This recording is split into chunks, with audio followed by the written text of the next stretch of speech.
ਉਹਨਾਂ ਦਾ ਦੇਖਭਾਲ ਕਰ ਰਹੇ ਸੀ ਕਿ ਉਹਨਾਂ ਡਾਕਟਰ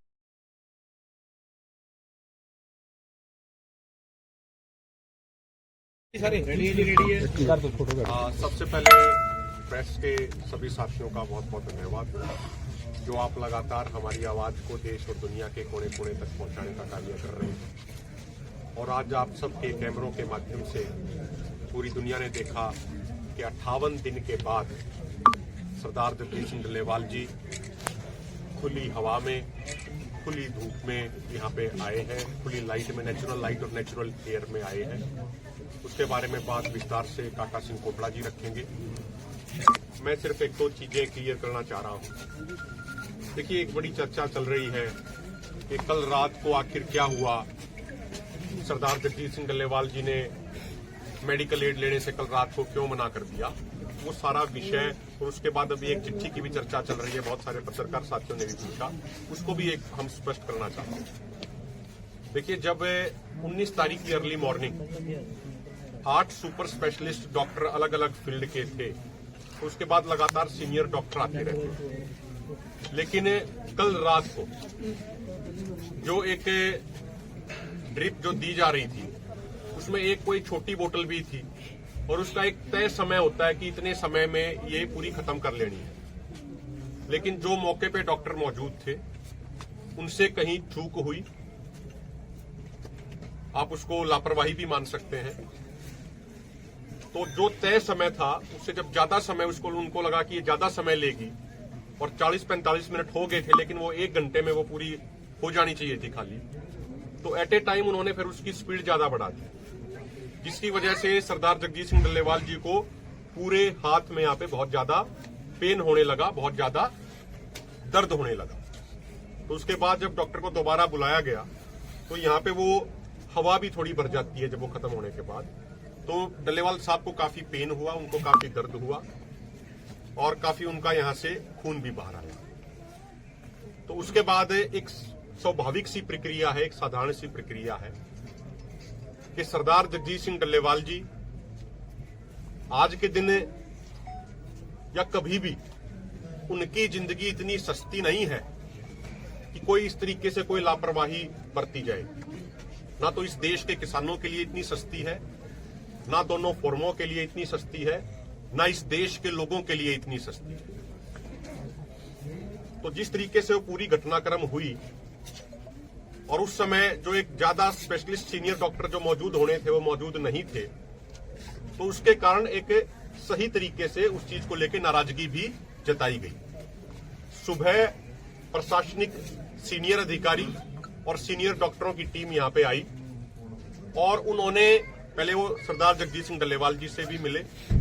डल्लेवाल साहब ने भी उनको सारा प्रकरण, पूरा प्रकरण डिटेल में विस्तार से उनको बताया, और डल्लेवाल साहब ने ये कहा कि आप हमारे फोरम के नेताओं से बाहर बात कर लीजिए। तो फोरम के नेताओं के पास डॉक्टरों की, सीनियर डॉक्टरों की टीम और सीनियर प्रशासनिक अधिकारियों की टीम आई, और उन्होंने कल रात को हुए प्रकरण के लिए क्षमा मांगी, और उन्होंने कहा कि भाई ये जाने अनजाने में चूक हो गई। हमारे जो सीनियर रेजिडेंट डॉक्टर हैं वो मौजूद थे। उन्होंने बताया कि एमबीबीएस, एमएस, एमडी करने के बाद जब एजुकेशन की लाइन में भी जाना होता है तो सीनियर रेजिडेंसी उसको बोलते हैं, उन चीजों की ट्रेनिंग उनकी चल रही थी, ऐसा उन्होंने विस्तार से बताया। कोई एमबीबीएस करते समय वाली ट्रेनिंग नहीं थी उनकी, जो सीनियर रेजिडेंट बनने की जो उनकी ट्रेनिंग होती है वो ट्रेनिंग चल रही थी। तो उन्होंने उसके लिए क्षमा मांगी, उन्होंने उसके लिए अपोलोजाइज किया।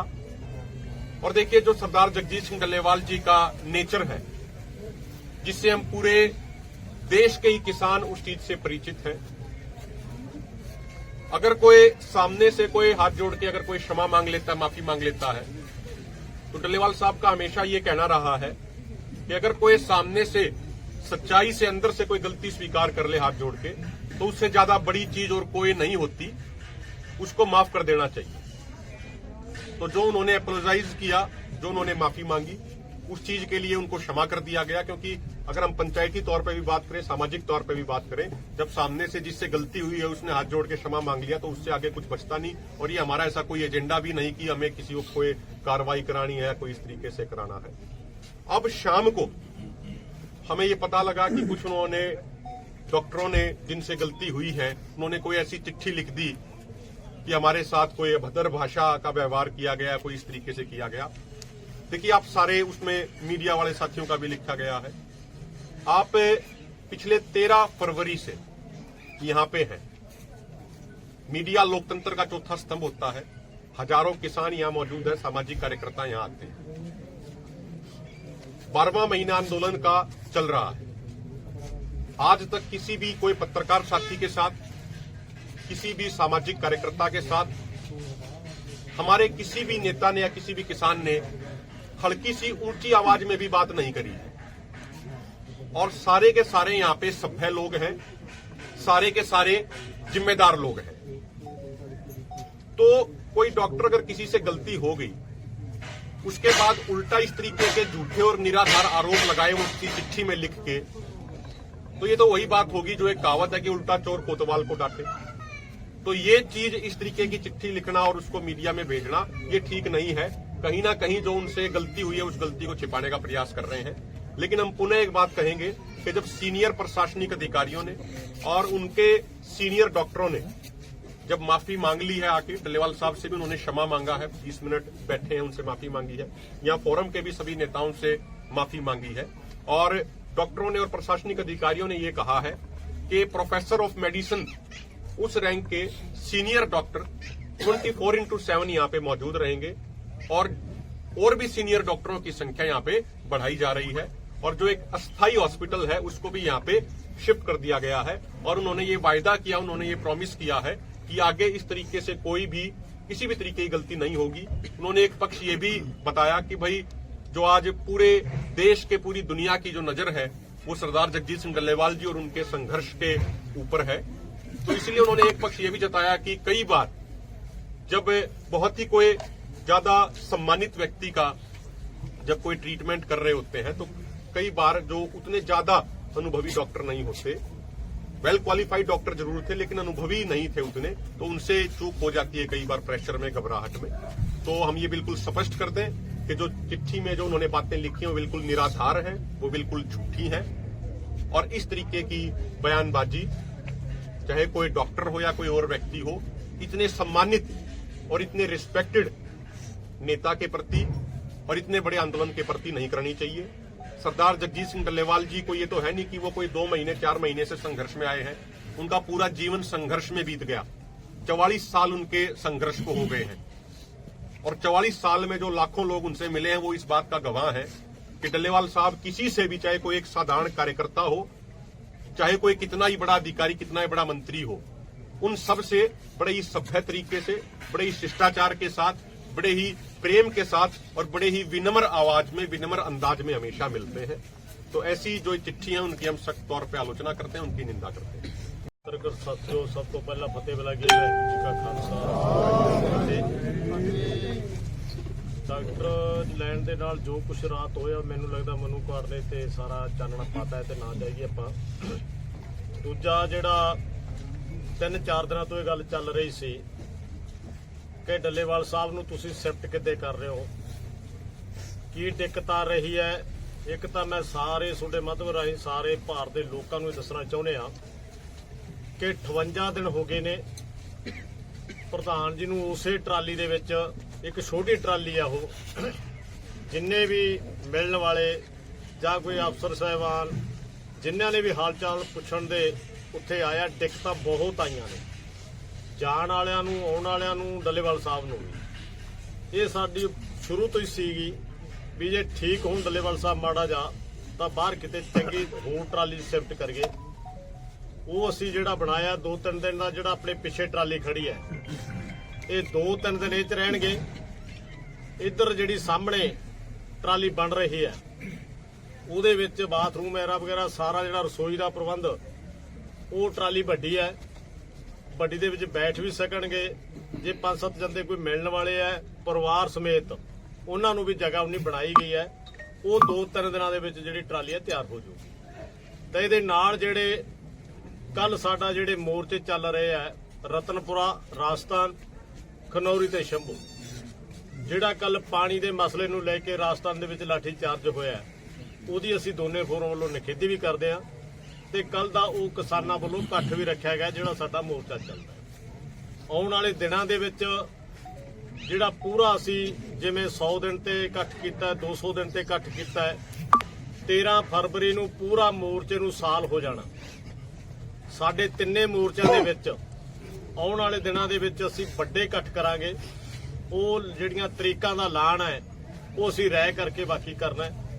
ਦੂਜਾ ਜਿਹੜਾ ਕੱਲ 26 ਤਰੀਕ ਨੂੰ, ਅੱਜ 22 ਤਰੀਕ ਹੋ ਗਈ ਹੈ, 26 ਤਰੀਕ ਨੂੰ ਪੂਰੇ ਭਾਰਤ ਦੇ ਵਿੱਚ ਜਿਹੜਾ ਅਸੀਂ ਟਰੈਟ, ਅੱਗੇ ਕਹਿੰਦੇ ਹੁੰਦੇ ਸੀ ਟਰੈਟ ਮਾਰਚ ਕਰਨਾ ਹੈ। ਐਤਕੀ ਇਹ ਸ਼ਬਦ ਦੇ ਵਿੱਚ ਤਬਦੀਲੀ ਹੈ, ਟਰੈਟ ਮਾਰਚ ਨਹੀਂ ਕਰਨਾ।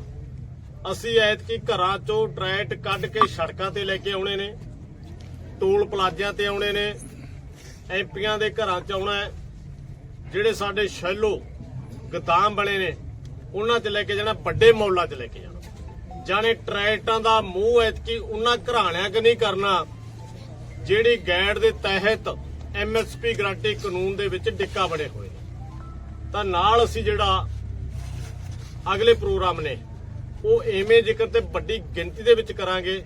ਖਾਸ ਕਰਕੇ ਮੈਂ ਅੱਜ ਜਿਹੜੀਆਂ ਬਹੁਤ ਲੋਕਾਂ ਦੀਆਂ ਆਸਾਂ ਸੀ, ਉਮੀਦਾਂ ਸੀ ਵੀ ਡੱਲੇਵਾਲ ਸਾਹਿਬ ਨੂੰ ਬਾਹਰ ਕਿਦੋਂ ਲੈ ਕੇ ਆ ਰਹੇ, ਤਾਂ ਉਹ ਅੱਜ ਮੈਨੂੰ ਲੱਗਦਾ ਹੈ ਪ੍ਰਮਾਤਮਾ ਦੀ ਮਿਹਰ ਤੇ ਲੋਕਾਂ ਦੀਆਂ ਅਰਦਾਸਾਂ, ਸਾਡੇ ਪਰਿਵਾਰਾਂ ਦੀਆਂ ਅਰਦਾਸਾਂ, ਅੱਜ ਵਧੀਆ ਸਿਹਤ ਉਹਨਾਂ ਦੀ ਜਿਹੜੀ ਅਸੀਂ ਸ਼ਿਫਟ ਕਰਨ ਦੇ ਵਿੱਚ ਕਾਮਯਾਬ ਹੈ। ਥੋੜੀ ਜਿਹੀ ਦਿੱਕਤ ਆਈ ਹੈ, ਉਹ ਅਸੀਂ ਡਾਕਟਰਾਂ ਤੋਂ ਪੁੱਛਾਂਗੇ ਕਿ ਜਿਹੜਾ ਇਹਨਾਂ ਦੇ ਇੱਕ ਟੀਕਾ ਲੱਗ ਰਿਹਾ ਜਿਹੜੀ ਉਲਟੀ ਆਉਣ ਵਾਲਾ, ਰਾਤ ਦੀ ਜਿਹੜੀ ਗੈਪ ਪਿਆ, ਉਹ ਜਦੋਂ ਅਸੀਂ ਇੱਥੇ ਲੈ ਕੇ ਆ ਰਹੇ ਸੀ ਉਹ ਦਿੱਕਤ ਆ ਰਹੀ ਸੀ। ਡੱਲੇਵਾਲ ਸਾਹਿਬ ਕਹਿ ਰਹੇ ਸੀ ਵੀ ਥੋੜਾ ਜਿਹਾ ਮੈਨੂੰ ਪਾਣੀ ਦਿਓ, ਹੋ ਸਕਦਾ ਮੈਨੂੰ ਉਲਟੀ ਨਾ ਆ ਜੀ। ਤਾਂ ਉਹ ਡਾਕਟਰਾਂ ਤੋਂ ਵੀ ਅਸੀਂ ਪੁੱਛਾਂਗੇ ਵੀ ਕੀ ਇਹ ਲਗਾਤਾਰ ਹੀ ਟੀਕਾ ਚੱਲੂਗਾ ਜਾਂ ਇੱਕ ਦਿਨ ਗੈਪ ਪਾ ਕੇ ਇਹਨੂੰ ਦੇਖੀਏ ਵੀ ਉਹ ਠੀਕ ਹੁੰਦੇ ਆ ਕਿ ਨਹੀਂ ਹੁੰਦੇ। ਤਾਂ ਉਹ ਸਾਰੀ ਸਥਿਤੀ ਦੇ ਵਿੱਚ ਮੈਂ ਖਾਸ ਕਰਕੇ ਪੂਰੇ ਭਾਰਤ ਦੇ ਲੋਕਾਂ ਨੂੰ ਕਿ ਇਸ ਮੋਰਚੇ ਦੇ ਨਾਲ ਤੁਹਾਡੀਆਂ ਆਸਾਂ ਜੁੜੀਆਂ, ਡੱਲੇਵਾਲ ਸਾਹਿਬ ਦੀਆਂ ਜਿੰਨੇ ਆਪਾਂ 4 ਜਨਵਰੀ ਦਾ ਇਕੱਠ ਕੀਤਾ, 30 ਤਰੀਕ ਦਾ ਆਪਾਂ ਪੰਜਾਬ ਬੰਦ ਕੀਤਾ, ਉਹ ਤੁਹਾਡੀਆਂ ਸਾਰੀਆਂ ਅਰਦਾਸਾਂ ਨੇ ਤੇ ਤੁਹਾਡੇ ਇਕੱਠਾਂ ਨੇ। ਇਸ ਲਈ ਮੈਂ ਕਹਿੰਦਾ ਇੱਕ ਪੜਾਅ ਅਸੀਂ ਮੋਰਚਾ ਅੱਗੇ ਹੋਇਆ, ਜਿਹੜਾ 14 ਫਰਵਰੀ ਨੂੰ ਭਾਰਤ ਸਰਕਾਰ ਨਾਲ ਜਿਹੜੀ ਮੀਟਿੰਗ ਇਸ ਮੰਗਾਂ ਤੇ ਰੱਖੀ ਗਈ ਹੈ। ਆਸ ਹੈ ਕਿ ਭਾਰਤ ਸਰਕਾਰ ਜਿਹੜੀ ਐਮਐਸਪੀ ਗਰੰਟੀ ਕਾਨੂੰਨ, ਸਵਾਮੀਨਾਥਨ ਦੀ ਰਿਪੋਰਟ, ਕਰਜ਼ੇ ਤੋਂ ਜਿਹੜੇ ਕਿਸਾਨ ਮਜ਼ਦੂਰ ਖੁਦਕੁਸ਼ੀਆਂ ਕਰ ਰਹੇ ਨੇ, ਇਹ ਸਾਡੀਆਂ 12 ਮੰਗਾਂ ਤੇ ਗੌਰ ਕਰਕੇ ਅਮਲ ਦੇ ਵਿੱਚ ਲੈ ਕੇ ਆਊਗੀ। ਇਹਨਾਂ ਮੈਂ ਕਹਿੰਦਾ ਸਾਡੇ ਨਾਲ ਜਿਹੜੇ ਅਗਲੇ सवाल करेंगे।